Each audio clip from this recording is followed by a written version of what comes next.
And as you know, I said the shocker for me was when I'm chatting with the gal that cuts my hair about 2 weeks ago, I guess it was, and she says, "What is it with this Caitlin Clark lady that I hear all this about?" This is a person that has never participated in sports, could care less about sports, that all of a sudden cares about sports, and it's because of one player. That's Caitlin Clark, and so it's just thrilling. You know, when you get to these the locations and what have you, and you talk to people, even those that are cheering for other teams just absolutely cannot believe what they witness as far as what she's able to pull off. So it's fun. You've been around the game long enough to realize that type of player that Caitlin Clark is, you know, they call her a generational type player. Even the other coaches have made comments like that, and I hope that isn't, you know, true, that there's some others following up, you know, behind her. But of basketball that I've seen, as far as being able to do all the above, all that's needed as far as in a game, I've never seen a player as far as being able to pull off what she's been able to do. So we had a great time in Albany. Jumped in the car yesterday morning at about 4 a.m. and started the journey back. We drove out, stopped at Niagara Falls on the way out to kind of break it up. All my traveling in the past has pretty much been in a bird. You get it in the plane and you don't see anything. So we've said, you know, we want to do some of this stuff. But with the demands of the day-to-day as far as schedule at work and wanting to get some of these games, we just made the determination we're going to drive out there. So we stepped into Vermont first thing, back into New York, into Pennsylvania, into Indiana, into Ohio, Indiana, Illinois, and Iowa yesterday. It was a long day. That was all yesterday? All yesterday. That's the path to get back home from Albany, New York. So anyway, amazing. yeah. So, but it was well worth it. 15-hour drive, give or take. So you know, life could be worse. So anyway, we're very, very lucky to be able to do it. Now, Canisius is in Albany, right? Canisius College. Okay, yes. That's where Shauna Garrison, now Shauna Green played. Yes, I know Dave and Ann used to take the drive there all the time to watch her. And actually, Shauna's Illinois team is playing tonight in a championship of the WBIT. It's a new tournament. Yes, exactly. And they are going to be playing at the Hinkle Fieldhouse. Okay, yes. And they're going to be taking on Villanova. So let's hope they do well also. Isn't it great to see some local talent? I mean, my nephew out in the Dakotas, South Dakota State, and now, you know, as far as Shauna, as far as at Illinois, I've had a chance to chat with her last year when we went to the Big Ten tournament. They didn't have assigned seats, so we got there early, stood in line for literally an hour and a half. They opened the gates, and I'm off running, which you weren't supposed to do, but I did. I apologize, folks. But anyway, broke some rules there. And I ran. We got to midcourt. My wife and I sat there and watched every single game as far as literally at midcourt. Shauna walks in the gym, she looks over, spots me, gives me a nice little wave, and I walk around. I chat with her parents for quite some time. Yeah. It was just great to see.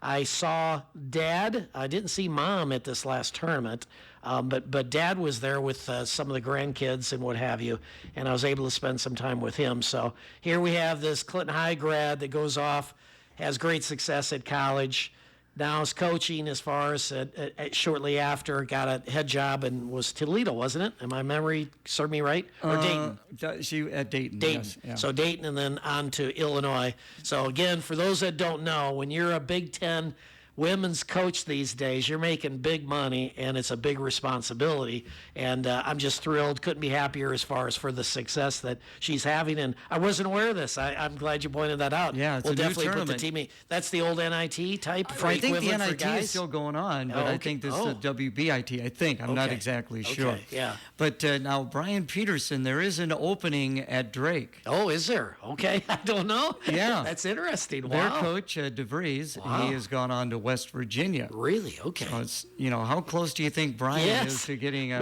head coaching job at that level? We'd certainly love to see it. I mean, he if you look at the folks that he's around right now and where they came from and what have you, it's a similar path, and he would like to get back in the area, I know, and that obviously isn't the area, but that's about as close as you're going to get probably to the area. and his wife is from the Cedar Rapids area, so that would be terrific. I don't know if he's, put his name out there as far as hoping to get the job, but that would be really cool. I wasn't aware of that. It was great to see. Iowa State played South Dakota State in the NCAA tournament, so I got to see Brian there on the sideline. Yes, a double-edged sword. For those that don't know, again, my nephew, he played basketball at Iowa State. Now he's coaching at South Dakota. He's an assistant coach at South Dakota State. And they played the first round, it was, as far as in the tournament. And, it was, my sister went out and watched. But, she says, this is a tough one.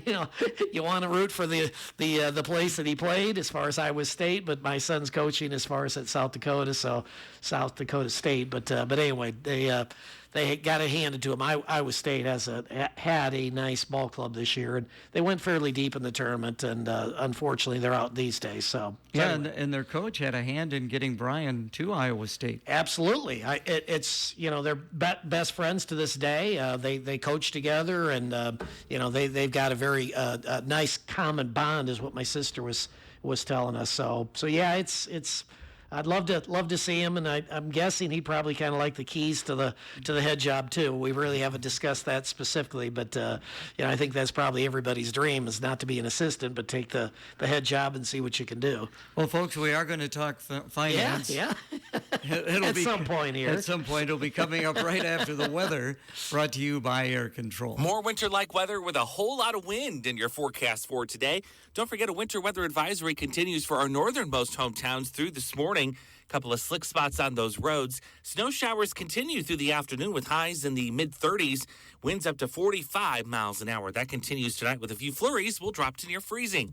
With your Storm Track 8 forecast, I'm meteorologist Andrew Stutzky. Well, the snow has not stopped. 34 degrees, and again, we do have those northwest winds now averaging up around 25 miles per hour. Our update brought to you by Air Control. Simple.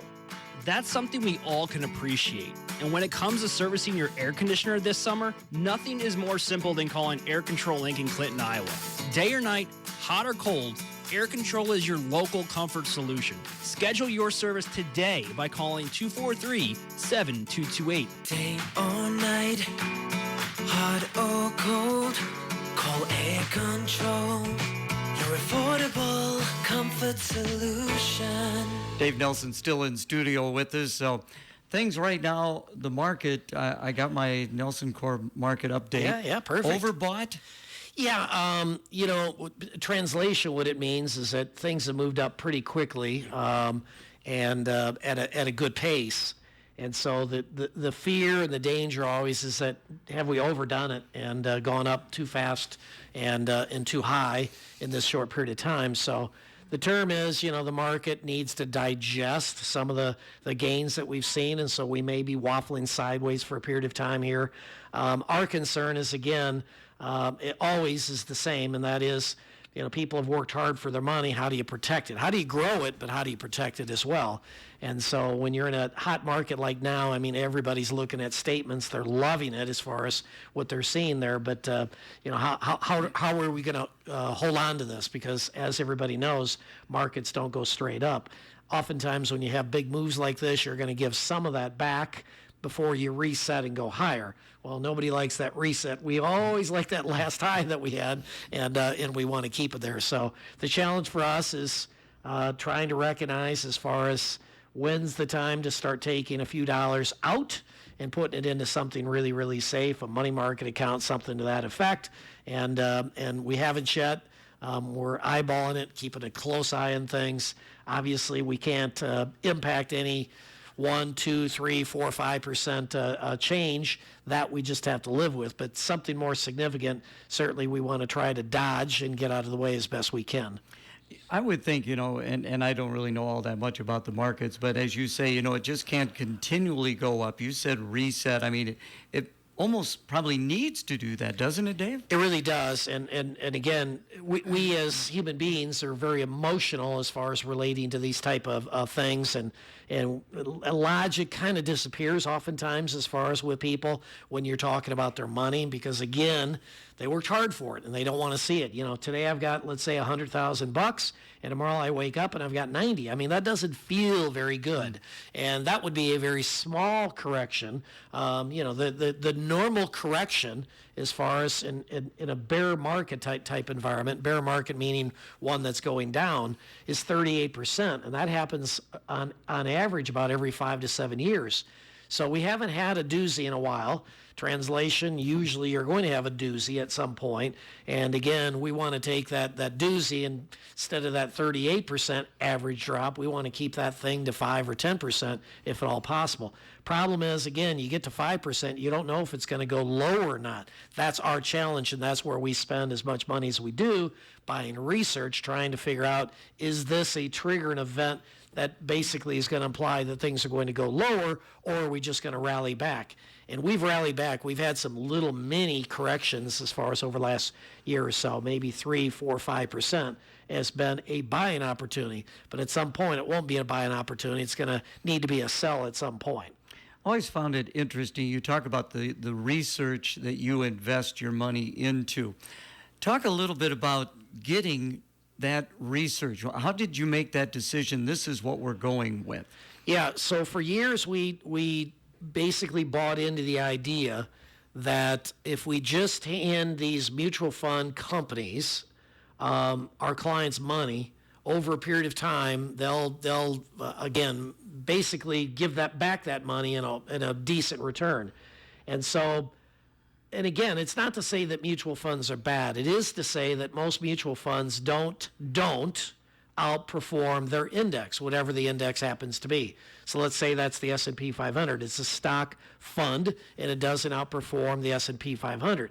And so you can make all the excuses you want as far as why not, but the reality is it's not just a one-off that they haven't outperformed. It's basically been over an extended period of time.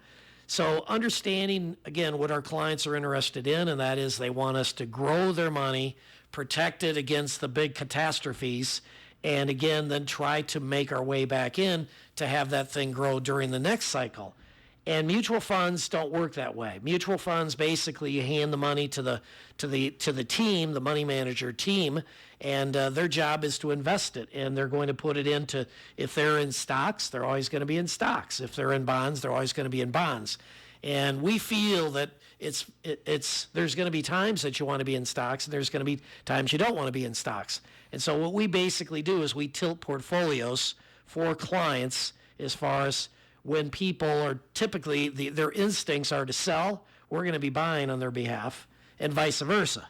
So that's really the key. Now, in order to pull that off, you don't just, listen to CNBC and say, this one talking head on there says market's going to go up or the market's going to go down.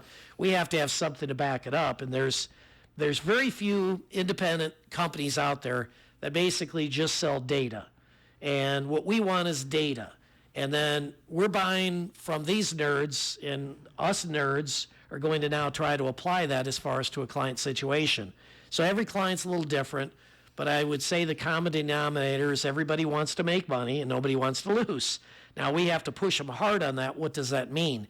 How much volatility are they willing to endure in order to get a decent return? And we've been very spoiled since the bottom of the crises. In other words, 07, 08, 09 was the crises. If you don't remember, it was a 58% drop, peak to trough during that period of time for the S&P 500. And then the NASDAQ, which is a totally different index, that's primarily technology-type companies, that sucker dropped 82%. So if you were lucky enough to get out of the way and be able to buy towards the bottom, you had a really good run. And the information that we had, basically that's pretty close to what we were able to do. Yes, we took a drop, but the drop was probably roughly a third of what the market actually dropped. And as far as the rally, we got most of the rally, so it's a really good period of time. So that's the highlight as we share with clients. The low light is probably a year when the market is really, really up, and it was up significantly in 2015, and we're up modestly. And so we really looked stupid that year. but we looked really, really good in the down years historically. Again, there's no assurance going forward, folks, that this stuff is going to continue to work, but we look in the rearview mirror and we say, here's what it's done. Let's do our homework. Let's do the best we can. And again, nobody can prevent somebody taking a plane and shoving it into a building in New York City again, and we wake up and the markets have been destroyed again. We can't, you can't plan for that. But the other type of stuff, yes, you can. And the hard part of our job is the same as the hard part for the client, and that is taking emotions out of it. Because right now, my emotions would say, let's take our money and run, but yet there's probably still some upside here, and our tools are saying there should be some upside here. Let's just sit patiently and wait. And again, all of this stuff, folks, again, I don't want to end up in jail. We're talking very generically about this stuff, and what I can get into and what I can't get into. I need to chat in a very broad scope, not implying that market's going to go up, market's going to go down, but our tools are essentially leading us in these general directions, and that's my hope and an objective as far as with this venue. Again, visiting with Dave Nelson of NelsonCorp Wealth Management on Financial Focus. So we're getting to that April 15th date, and I still see Mike's car down there when I get to the station at about 4:45. He's already down there. Yes. Now, will he continue to do that after the 15th? He will not. Well, I shouldn't say he will not. For about a week, he will. Okay. After that, he will not. He's like most people that I guess I'm around.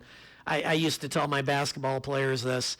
Most people that are professionals, their work day is done by noon. They get up early, they get started early, and that's just the way it is. So he's a 4 o'clock guy at the office this time of the year. Most of us are 4 to 5 o'clock type guys. As far as I start from home, as far as workout and hit the books and what have you, the computer these days. But yeah, it's a very important period of time for people, and our business, a lot of the individuals that we work with, they have to wait for their documents as far as the disclosure type stuff, if they're in these various investments. And some, the deadline is the end of January, but a lot of the stuff is the middle of March. Yeah. And so yeah, it's crunch time, and they're working really, really hard. We're feeding them well. We're keeping everybody there, trying to encourage. And yeah, it's an important time, and we'll make sure that we get everything done. I guess the bottom line. But again, what a great advantage it is for NelsonCorp to have not just the bonds and the markets, but to have the tax and the other things that you have now incorporated into what you do. Yeah, I get the question from people often as far as, essentially our operation's very unique, and that is what you just brought up as far as having the ability to do their estate planning, have an attorney as far as that's there that can do only estate planning type stuff. Don't you get divorced, he's not interested in that. Bottom line, it's strictly estate planning. As far as wealth management is concerned, we ask people, and we get probably now about 3 to 4 new people per week that are coming in the door that want to be clients. And one of the first questions that flies out of our mouth is, when's the last time your financial advisor discussed your situation with your tax people? And you get this stare, and they're saying essentially it's never happened. And I said, that's true, because that's the business model as far as the world that we live in. That doesn't happen. So again, for 20 plus years, that's what we wanted. And it was just a matter of working out the details, finding the right fit with the right individual, as far as also acknowledging that there's a lot of rules and regulations and laws that you have to abide by in order to have this marriage take place. It came together, and we've had it together for whatever it's been. I'm going to say 10 to 15 years now. And with that marriage, clients are loving it because we can do a lot more proactive type stuff versus reactive stuff, which is the way that historically people operate. Here's all my stuff. How much tax do I owe? Well, that's a bad approach. And when you think about it, every decision that the financial advisor makes with you pertaining to your situation, all of it at some point ends up in your tax return. So why would you not incorporate the accounting people as far as in that decision? It's either today it's going to impact your tax return or tomorrow. So let's discuss that stuff today and make better informed decisions as far as on all the above. Getting toward the end of the program, you brought up something interesting, that to do this marriage, there were certain things that you had to do. It was tough. It was really much more difficult than what we anticipated. Again, we're in the securities business. They're in the accounting. Basically, very important to protect identity, what have you, all this really important stuff about incomes and what have you. And so if you look at the accounting world and you look at the investing world and bringing that together, yes, it was extremely difficult. Bringing in the legal as far as to have it in our location was much easier, and you would have thought that would have been much tougher. So we've had that for a long, long time as far as an attorney coming into our office meeting with our clients. But as far as the accounting side, that was much more difficult. But it's much more important. The estate planning stuff for most people is a once every 5 to 10 year type decision. Accounting and the investments is every day, and it's really important again to have that. And so clients absolutely dig it. The challenge for us is having enough personnel as far as to accommodate and be able to pull off the promises we made. Just real briefly here, I know we're almost out of time. The Medicare was the last piece that we brought in, and that piece, we're just getting all kinds of great feedback, because what people don't know is that too should be incorporated with your investment decisions, because the higher your taxable income, the higher your Medicare premium is going to be. Most people don't know that. They think it's one premium.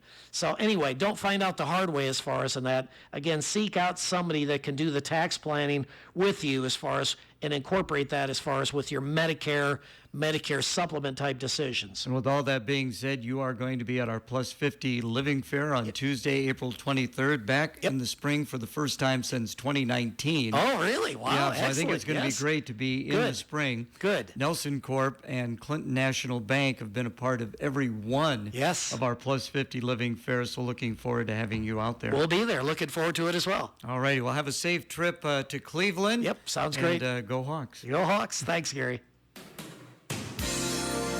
Financial Focus is a production of NelsonCorp Wealth Management in Clinton and Davenport. The opinions voiced in this